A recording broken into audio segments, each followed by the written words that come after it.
விஜய் வச்சு கௌதம் வாசுதேவ் மேனன் இயக்கலாம் அப்படின்னு இருந்த படம் தான் யோஹான் அத்தியாயம் 1. இந்த படங்களுடைய கதைய கௌதம் வாசுதேவ் மேனன் விஜய் கிட்ட சொல்லாம இருந்ததுனால விஜய்க்கு கதை என்ன அப்படின்னு தெரியாம நடிக்க முடியாது அப்படின்னு சொன்னதுனால அந்த படம் டிராப் ஆயிடுச்சு. சரி, அடுத்த படத்துல கதையை சொல்லலாம் அப்படின்னு சூர்யா கிட்ட கதையை சொல்லியிருக்காரு.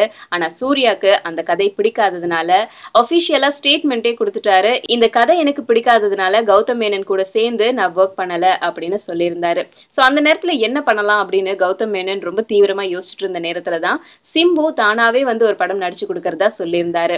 அதனால அவரை வச்சு சட்டென்று மாறுது வானிலை அப்படிங்கிற ஒரு படத்தை வேக வேகமா ஆரம்பிச்சாரு. ஆனா அதே நேரத்துல பெரிய ஹீரோவான அஜித்துடைய கால் ஷீட் கௌதம் மேனனுக்கு கிடைச்சதுனால அவருடைய படத்துல முழு கவனத்தையும் செலுத்தி அந்த பட வேலைகளை மட்டும் பார்த்துட்டு இருந்தாரு. சிம்புவோட படத்தை அப்படியே விட்டுட்டாரு. சமீப காலமா சிம்பு வந்து ரீசெண்டா இவரை பார்த்திருக்காரு. சோ கௌதம் மேனன் கிட்ட கிடப்புல போட்ட படத்தை எப்ப நம்ம எடுத்து பண்ண போறோம் அப்படின்னு கேட்க போது, இப்போதைக்கு என்னோட கவனம் ஃபுல்லா அஜித்தோட படத்துல தான் இருக்கு. அதை முடிச்சதுக்கு அப்புறம் தான் நான் வேற எந்த வேலையா இருந்தாலும் தொடங்குவேன் அப்படின்னு சொல்லியிருக்காரு.